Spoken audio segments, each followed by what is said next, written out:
Good evening, folks. Welcome back to Celtic Fans TV. It's only a matter of days until the new season starts at home against Aberdeen on Sunday. I've got Chris and Kenny with me to look at the season's predictions for Celtic. We're going to run through a selection of predictions. I'm going to get the guys' thoughts on all of them, and we'll build up towards the new season kicking off on Sunday. Kenny, before we get into it, I wasn't at the game on Saturday against Norwich. From what you've seen of it, what were your thoughts? What I was most pleased with was probably the most boring part of the game, which was the fact that we kept a clean sheet, because we've been shipping an awful lot of goals all through pre-season. And I think we all know we're always going to be better in attack than defence under Postecoglou, but the defence seemed to be relatively stable towards the title run that won us the league. So to see that unravel a bit, granted Starfelt not involved, has been a bit of a worry. So it was nice to just return to a bit of control at the back. Brilliant flair up front. Maeda and Jota look like they're going to take us to another level. And then what impressed me, I liked the new centre-back, Jens, who came in. He came in and he when he signed, he was a bit unheralded. I was a bit sort of disappointed by the profile, not necessarily in him as, a player, but just the club going after a player of his profile was perhaps a bit underwhelming. But he looks like he'd be a real capture, very composed, lovely on the ball. So overall, I think we're in a really nice place. If you compare to our pre-season games last season when West Ham were scoring a cricket score against us at home, it's night and day. So yeah, really excited, and good to see Giamakis getting back after his baby and getting a few minutes as well. I thought he just gives you an immediate presence. So overall, yeah, I think we're in a good place. Absolutely, Chris. You've got to share Kenny's excitement at what lies in store this season and what levels we might see from the team after last season. Yeah, and where those levels will take us in Europe is what I'm really keen to see. I have no doubt that we'll dominate the large majority of the games we play domestically in the league and the cups, but I'm really keen to see if we can start to make some strides in Europe. And I'm not here to claim that we'll make it to the last 16 of the Champions League or go deep in the Europa League or whatever, but just keen to see if we can make a marked improvement in Europe. And that really excites me. And, Kenny touched on Maeda and Jota, but for me, Hatate has just been on another level in pre-season. And if he keeps that up, he is going to have a spectacular season in a Celtic jersey. I agree. Obviously, I was at the game in Warsaw last week and he stood out like a sore thumb. In that first half, he was excellent. I wonder if we'll hear his name, as we go through these predictions. So on your screen now is what we're going to look at. We're going to look at Player of the Year for the new season. We're going to look at top goal scorer, signing, who will be the best signing of the summer, recruits, the overperformer, a hard one. If the guys have any thoughts on someone they think might underperform this season, that's a tough one. And then we'll finish with the top six, what we think the top six in the Scottish Premiership will look like come the end of the season. Obviously, with predictions, they can be a bit dangerous, but we've tried to steer clear of any controversial ones anyway.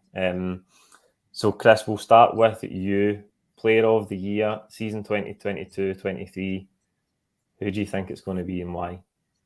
So you probably would assume that I was about to say Hatate just based on the fact that how well he's played in pre-season, but I genuinely think if this man stays healthy for a full season, he is going to absolutely tear up Scottish football, and I think Kyogo will be Celtic's Player of the Year next year. I just think I've seen enough sample size from the number of games he played last year. He scored, I think, 20 or 21 goals last season, and if he has a fully healthy season, he is going to be frightening, absolutely frightening. And that might well mean that, Giacomakis makes less starts than he did last year, and he himself had some injury troubles. But for me, I think Kyogo will be our Player of the Year this year. Interesting choice. Kenny, yourself? I mean, it's hard at the moment to pick what is Celtic's best player. Quite often it's obvious in everyone's mind who the best player is. There's so many options. In my view, our best player is Jota. And I think Jota, even in pre-season, is taking his game up slightly, which was already at a high level. And it's not just the flair. it's his vision, the intelligence of his passing around the corner. He's formed a nice relationship with Juranovic. They're starting to read each other more, which will improve Jota. It's his goal scoring.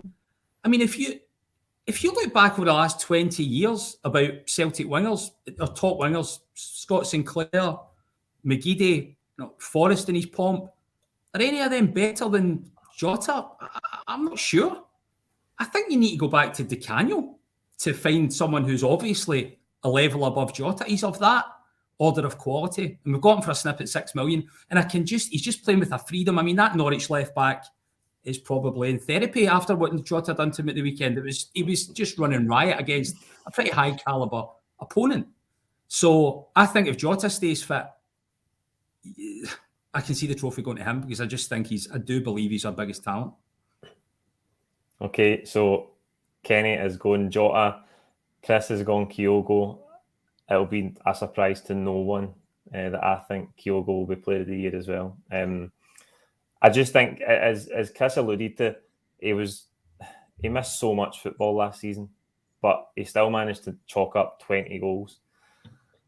He's so intelligent, and I think obviously Giakoumakis has proved his worth in the squad, and I think we will see a lot of chop and change between them, and Giakoumakis will get plenty of minutes. But I just think if Kyogo does stay fit and starts the majority of games, he'll be the player of the season. I think he should have cleaned the slate of Player of the Year awards last season if it wasn't for injury. I think he was on track to do that, but those 4 months that he missed just after that League Cup final really hurt him, and Giakoumakis stepped up and all of those big games post New Year for us.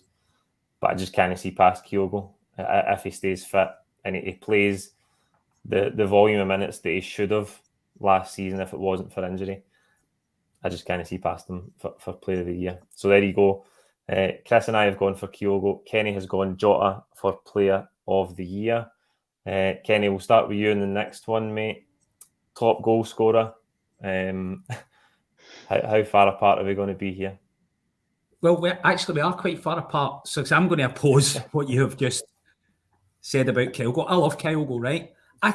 I do think the team have still got a bit of learning in how they read Kyogo. If you look at Kyogo's performance against Norwich, and maybe this is just too fresh in my mind from that Norwich game, but he was ineffective the whole game, not because of his desire or his running, but we're struggling to beat the first man in low and to get in behind. We're just not quite clicking with his runs sometimes. And after this amount of time, you would hope that would phase itself out. He's a brilliant talent, and he's going to start the season, so he's likely to become the top goal scorer by default of playing the most games. But I think Giakoumakis' goal scoring, when he scored that goal in pre-season, I forget the name of the side, that sort of scissor kick from behind, it just reminds you, he is absolutely lethal. He is absolutely lethal. And I think when we're playing in the Champions League, although it's not Ange's style, particularly away from home, if we're going to have any possibility of keeping any possession, we're going to need a bit of an outball. We're going to need to hit it into his feet, hope that he holds it up, because we're just going to have to play a bit more percentage football at the highest level of the game. And I think he'll thrive in there, and I think he can make a name for himself in there, and that could get him the jersey. And if he gets the jersey, I think he could go on a goal-scoring run that will just blitz everyone in the league. I think he's that good. So, not a down wrong Kyogo, but I just think Giakoumakis is going to... It's a toss of a coin. I'll go Giakoumakis. For all their different players, their goal scoring records, I think goals per minute, Giakoumakis might be slightly better at the minute, but they're very similar in terms of their out and out numbers. I think Giakoumakis is much more of a predator in the box, needs less chances, I would say, than Kyogo. But I have seen a lot of people. I mean, it's not. Aye. It's a simpler find. Yeah. Aye, he's not elusive like Kyogo. He's a big target. A lot of people talking about whether we might change the formation to integrate both of them up front. That's not going to happen. It's just not going to happen. The manager's not going to play two strikers. It's not part of what he does. He's going to play that same formation, or roughly the same formation. Maybe one or two tweaks, but there's going to be two wingers. We've got good quality in the wide areas, so I don't think we're going to see Giakoumakis and Kyogo play up top together from the start in many games, if any. Chris, who do you think the top goal scorer is going to be next season? Well, clearly I'm following on here with a hot pursuit. So it's going to be Kyogo, and I'm going to be even more bold, and I'll tell you that he'll score 35 goals in all competitions this season. That's the other thing I'll add to the top goal scorer. I'm emphatically backing Kyogo. If he is healthy this year, he is going to terrorize Scottish football. Absolutely terrorize. Like I said in the opening statement for Player of the Year, I have enough sample size, just the way he can finish. Like, think about that goal he scored in the Europa League last year where Jota, to Kenny's point, magnificent distribution. That ball he played through, one touch, slides it into the back of the net. It's just his movement. And I do agree with Kenny, if the forward five can catch up with his intelligence, he's just puts himself in so many good positions to score. And just look at the 2 goals he scored in the cup final against Hibs. Just utter quality.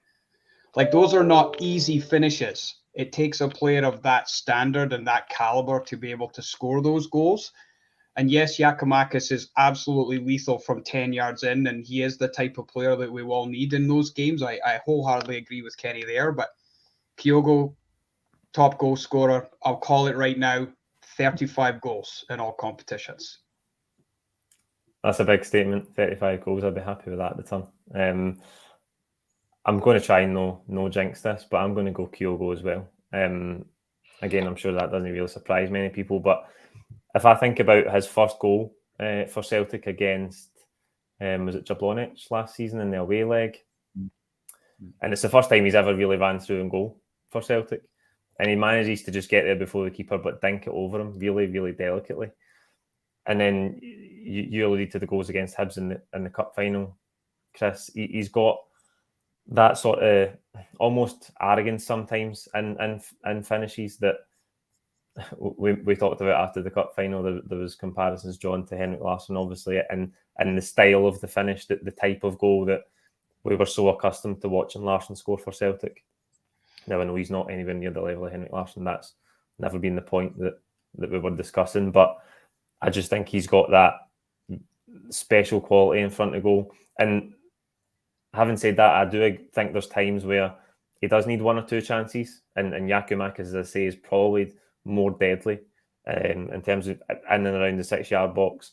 Kenny alluded to that one against Ostrava, where he holds the defender off and it's almost like a scissor kick. That's not the kind of thing you'd ever see Kyogo do, but I just think the positions he takes up, again, it is reliant on players finding him and trying to get used to those movement patterns, but it should be advanced from last season because there's not too much change in the front three. Even if you look at the backup players, the likes of, whether it's going to be Abada or Forrest, they're all familiar with him now. So that should help.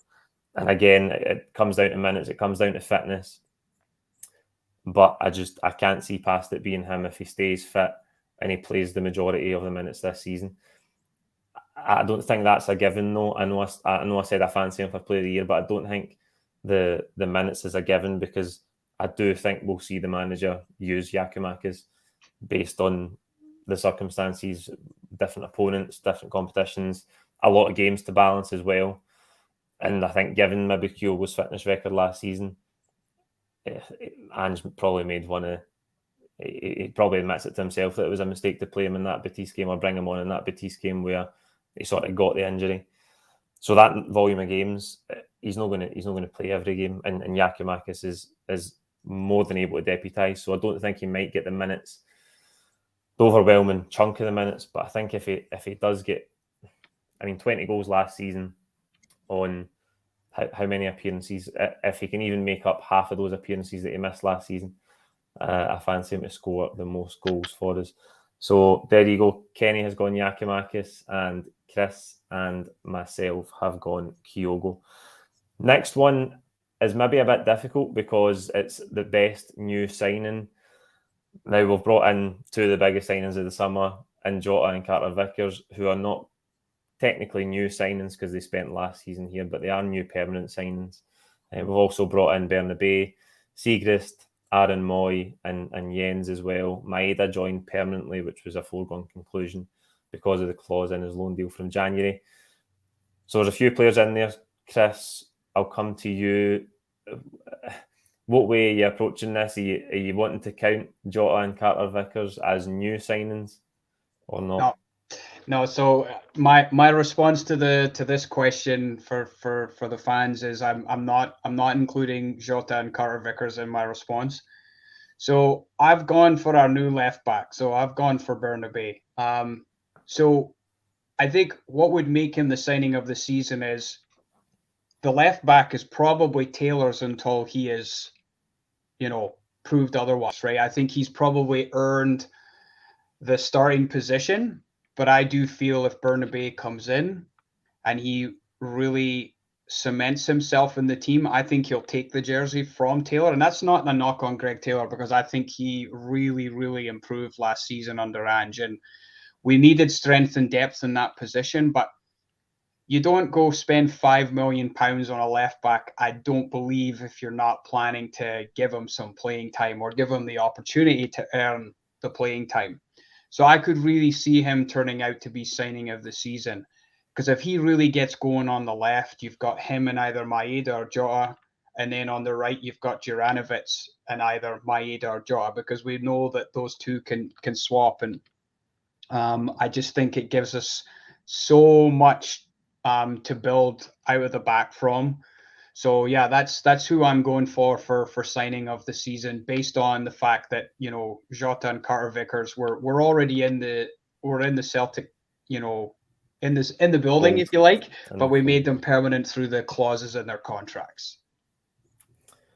I'm going to go next, I think, and I am counting Jota and Carter Vickers purely on the basis that I think when I look at all the signings, Jota is the one that I feel like this season could blow us away, and we could be looking at it at the end of the season thinking, how have we managed to secure him for £6 million on what could turn into a 5-year deal? So I'm going to go for him, because I think if he excels this season, pushes on from the level he was at last season, and also performs in the Champions League, we could be pinching ourselves at the deal we got, at the player we have with 3 or 4 years left to run in his contract, and wondering how long we can hold on to him. But if there's any suitors, how much money are we going to make on him? So I'm going to go Jota. I think there's a lot of unknowns and the real new signings that we've never seen play for Celtic before, the likes of Jens. With Moy, we don't know where he's at in terms of sharpness, and he's obviously spent best part of 2 years in China. He's 31 now, and that's a really tough area of the Celtic squad to get minutes in. Although I think he will help us. And Bernabei, again, still an unknown quantity, looks really, really good going forward.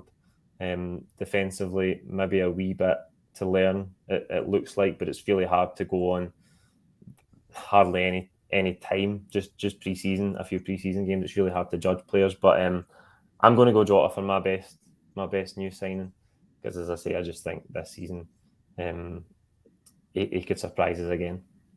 Kenny, what do you think? It's a tough one. I mean, I'll discount Jota and Vickers.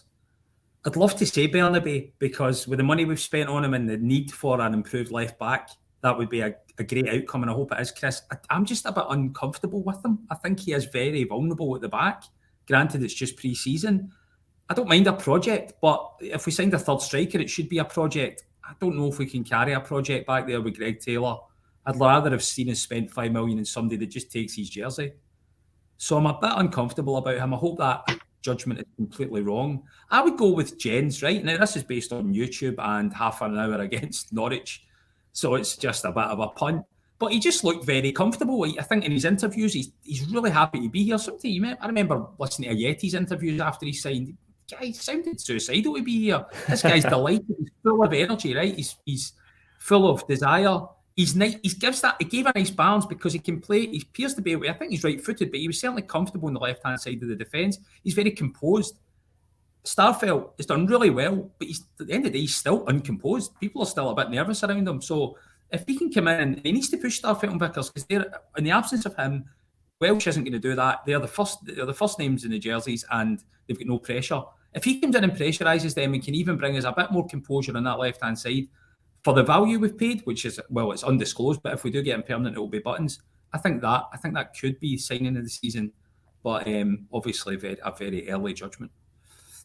Aye, it's very difficult with these ones. Very difficult with most of it because, as I say, judging players on pre-season games, and we're going to come overperformer and underperformer, and again, you've got very little to go on. Nobody can read the future. But I was really surprised to learn of the intricacies of Jens and his sort of links to Celtic, if you like, with playing with Matt O'Reilly and working under Peter Grant and trying to come here 12 months ago. He did seem genuinely buzzing to be here. And I think if it was up to him, it'd already be a permanent deal. So that can only help him. I think that sort of enthusiasm for being here can only help him. So there you go. Kenny's gone Jens. I've gone Jota, and Chris has gone with Alexandro Bernabei.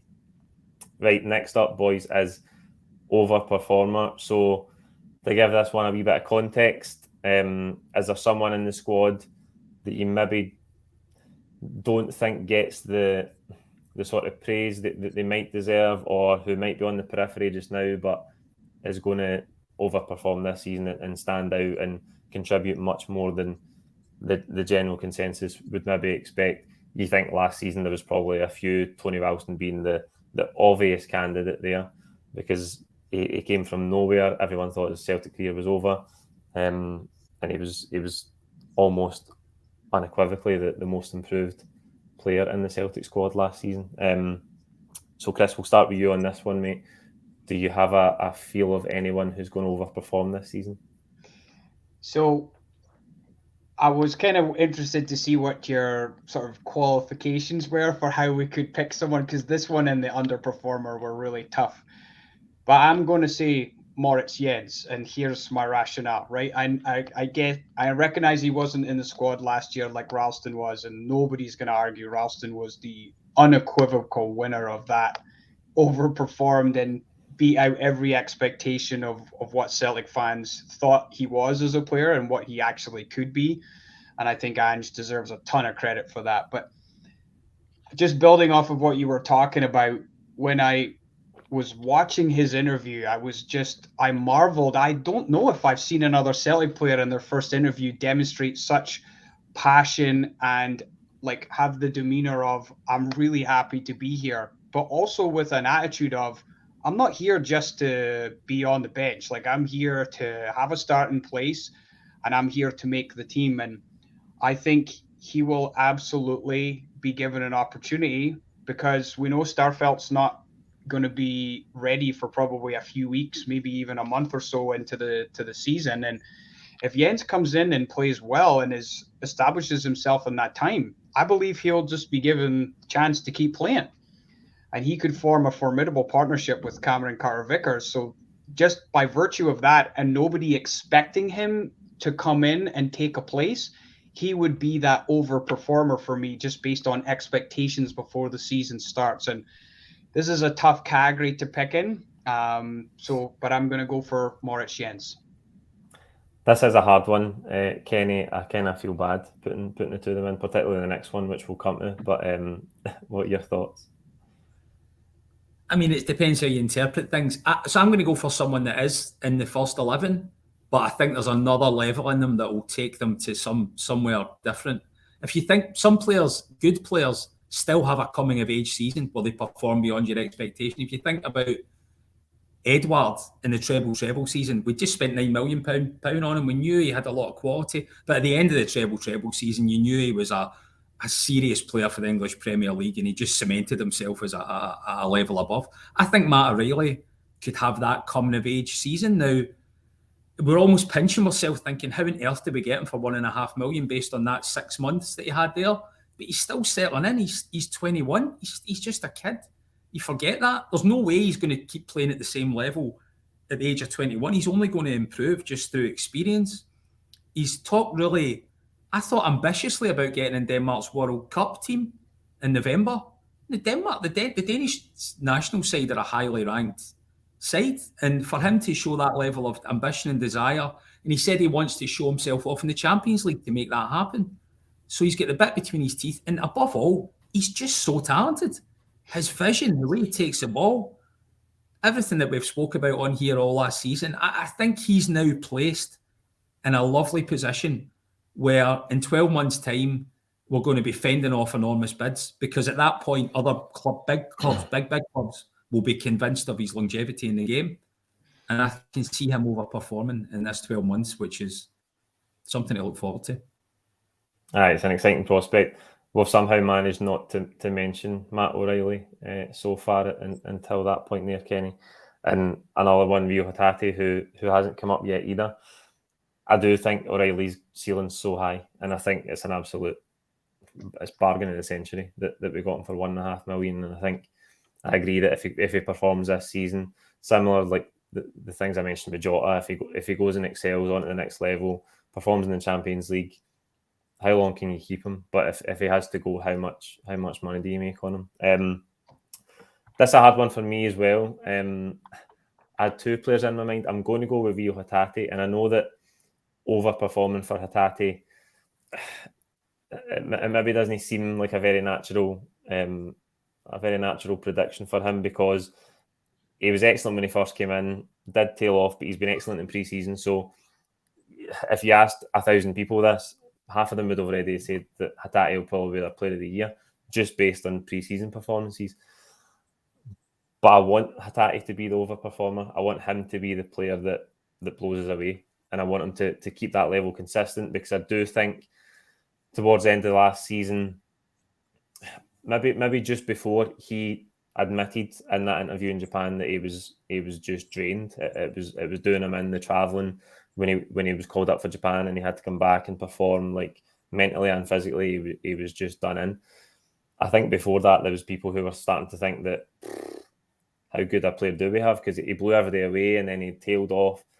And I just want this to be the season for him where he cements himself, because I think he's got just about everything. The one thing I would like to see him improve on is maybe concentration when we don't have the ball. But I mean, in terms of his range of passing, his ability to hold people off, take the ball in a half turn, dribble past players, I think he's got it all. And I want this to be the season that he exceeds expectations.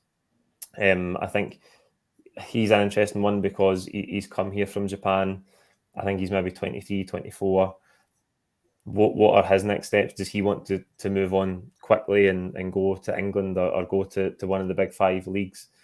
Or does he want to make a home for himself at Celtic and maybe have 3 or 4 really good seasons before he thinks about moving on? Will he have another contract extension before he leaves?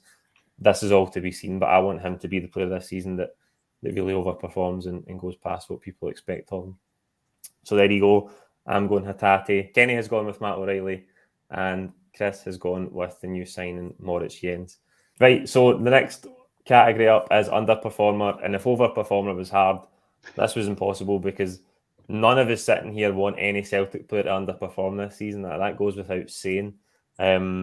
So the qualifications are kind of the same, only flipped around. Chris, is there someone who you think had a brilliant season last season but might struggle to maintain those levels, or maybe somebody more high profile who you just get a feel like maybe they're not quite there yet? Or, I mean, it's horrible. I don't even want to pick it, but I couldn't put all positive ones in there. I had to have some sort of a curveball, some sort of debating point.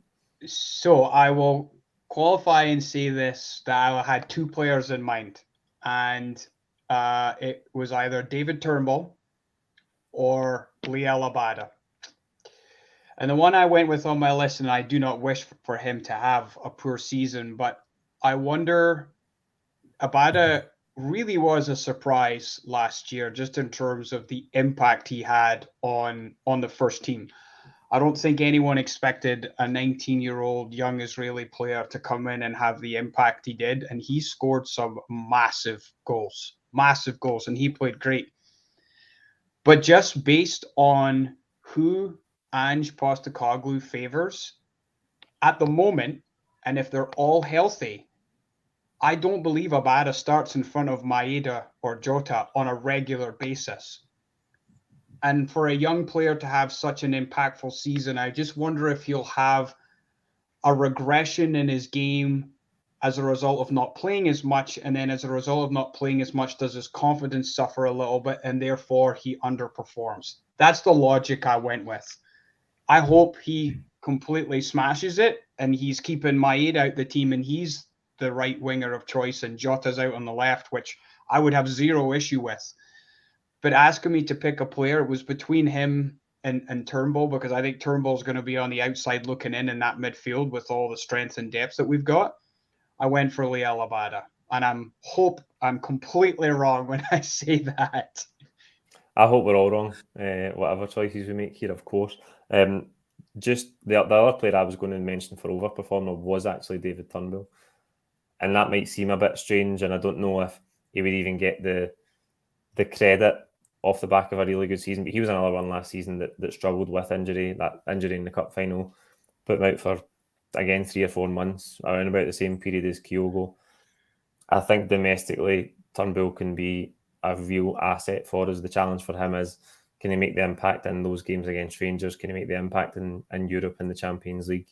Whether he's going to be part of that starting midfield 3 in those big games is another thing, because as we've covered already, the competition in there is ridiculous. The likes of Hatate, O'Reilly, who we spoke about, Callum McGregor's obviously going to start in there. The introduction of Moy, Ideguchi trying to get minutes after not featuring very often last season. I wouldn't want to be trying to get minutes in that Celtic midfield because the level's really high. And I promise we didn't share any notes beforehand. I had no idea what Chris was going to say, but Abada is the player that I have in mind as well, and it's not because I think his level's necessarily going to drop overall or he's going to become a bad player overnight. I just think he was so good. He was so unexpectedly good in that first season. He had to play a lot of games really early on. All right, we paid a decent fee for him, but at 19-year-old, you didn't expect that he was going to come in and have that impact when he was just thrown in at the deep end, having never played for Celtic, never played in front of a demanding crowd like Celtic, in a situation where the team was a mess. His numbers are really good. He scored a lot of goals, and whether he can maintain that this season, again, to cover what Chris has already said, is down to who's the starting 3. Is it Maeda and Jota, Kyogo or Giakoumakis through the middle? Because that means that Abada's minutes might be in those games after the Champions League games, might be minutes off the bench, and can he get the same output as he did last season? I think he's really good, Liel Abada, and I think that he has got other levels to go in him and a lot of development, given that he's so young. But he's the player that kind of jumps to mind when you think, can he maintain that level from last season? We've seen it before when a new signing has a poorer second season. You don't know why it is. Like, they just seem to come in and hit the ground running, and then there's a sort of lull in the second season. But I've gone Abada, and again, all the qualifications are there that we hope nobody underperforms. Kenny, what do you think? Well, I'll cease the hatred of poor Abada. the area that I'm most concerned about is the number 6, right? And that, I think, in my mind, it's the single most integral position we have. And we've got McGregor, who does it brilliantly. It's the most demanding position, I believe. But McGregor's getting a little bit older now. He spent quite a bit of time out with injury last season. Historically, he's got a really good injury record, but this will be another 60-game, sort of 58-game season. We can't play him 58 times with the international stuff. And what happens when he's not there? Moy, the new Australian signing, I understand, does play in an isolated number 6 sometimes, but it's not his natural position. He was unfit against Norwich. You can't look at him there and say that's a reflection of him. But I understand that he's not got much speed, so he's maybe going to be more of a creative player. James McCarthy, I think, sadly, is a write-off. He just needs to put out his misery. He just can't cope. I mean, he can't get a basic pass right in pre-season.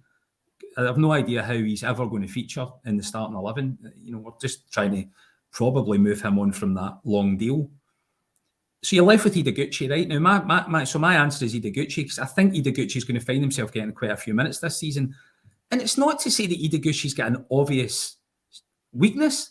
I don't think he's got an obvious strength just from what I have saw of him. And that is unfair in the respect that he's played 140 minutes of competitive football. So a lot of that's based on friendlies. but he just doesn't have a real strength. He doesn't have that dynamism going forward. And it's unfair to compare him to McGregor, but we need to, because we need a replacement for McGregor. And we might need a replacement for McGregor in the Champions League.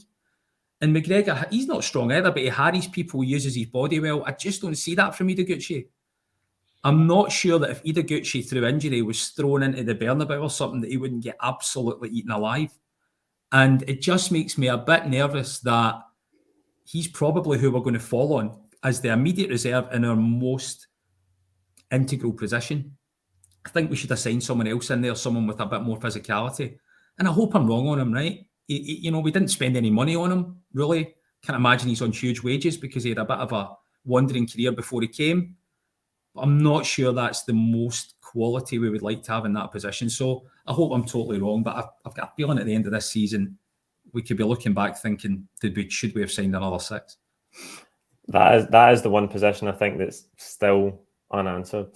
Obviously, we've brought in Aaron Moy, but it's not his position. It's not his natural position. It hasn't been throughout his career, and he doesn't have those qualities we would maybe have associated with other targets we were linked with, the likes of Sousa, who went to Espanyol. More destructive midfield qualities that we might need in the Champions League. Maybe moving McGregor up one would help in those bigger games, and having someone with those qualities in a deeper position would benefit us. But it'll be interesting to see if we bring another one in. I've just talked about the competition in midfield, but I think if we bring another one in, there's about 3 or 4 players that just won't get any minutes because there's such a depth of quality. So it is going to be interesting to see how that develops in midfield. And I've mentioned before, even with Moy coming in, what that would mean for Ideguchi's minutes because of the volume of players in there. So that'll be an interesting one to keep tabs on. The final one before we round up tonight, guys, is the top 6 in the league. What do we think that is going to look like? Kenny, I'll come back to you before I put it to Chris. Obviously, last season there was a lot of big clubs that missed out in the top 6, the likes of Aberdeen, the likes of Hibs. How do you think that's going to shape up this season? Well, I think we'll win the league. I'd like to put Rangers 4th or something out of pure bitterness. I won't. Rangers will obviously be in the top 6. I think Hearts will probably be 3rd in the respect that they've signed like 6 players. They're talking about signing 9 players. Maybe that's too many, given they had their best season in years last season. They've kept their manager. So there's a bit of continuity there. And if they've bolstered their squad, they're going to be quite dangerous, I think. I think Aberdeen are a stick-on. A disaster of a campaign last season under Glass, but Goodwin's always struck me as someone who's got his house in order. They've got a bit of money in. They've done well in the transfer market, actually, really well. Because I think the guy they sold to Liverpool was overvalued. They somehow squeezed a fortune for him. I think they'll definitely be. And I think Dundee United will do a turn. I think Jack Ross is a good, safe pair of hands. They've signed Stephen Fletcher. I'm sure he'll do a turn for them. They've got good experience in there still with Mulgrew, so I think they're in a comfortable position. And then Hibs, although they're in a complete humiliating position pre-season, you would think just through, they've signed McGeady, I don't know how that'll work out, but you would think just by being the best of the rest, they would fit in there as well. So that would be my 6. Yeah, Chris, give us your top 6. Yeah, mine's pretty similar to Kenny. I mean, obviously, we will be champions again. I fully believe that. And the rest of the top 6, I had Rangers, Aberdeen, Motherwell, Dundee United, and Hearts. I think Motherwell, they're such a consistent team year over year on such a small budget, but they have a really good system of bringing through young players as we've benefited from, with obviously David Turnbull being the most one, and then long time ago, other players that have come through. But I think that will be the top 6 this year. I think Hibs will continue to struggle. And I don't see any other teams really pushing their way. I think St. Johnstone will continue to probably be, bottom part of the league. And, hopefully they have a better year because, 2 years ago they had a magnificent season winning the two cups. But that's my top 6 prediction. So I'm going to go, obviously, other than the Celtic, the other 5, I think Rangers will probably make the top 6. I fancy Hearts to be in pole position for 3rd, given how strong they were last season. Again, the continuity of the players they've added.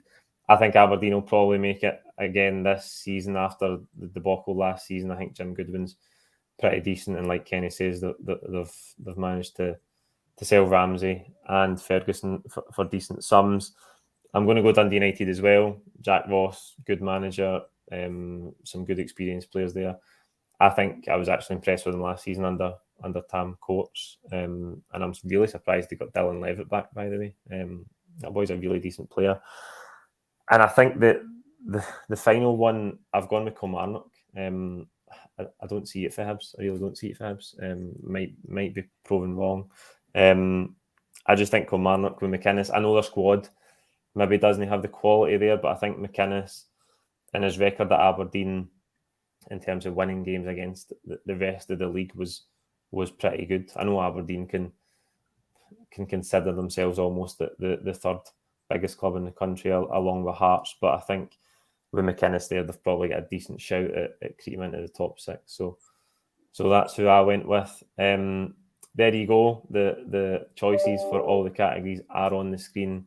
Now you can put your choices in the comments box below. Like this video. Don't forget to subscribe if you haven't already.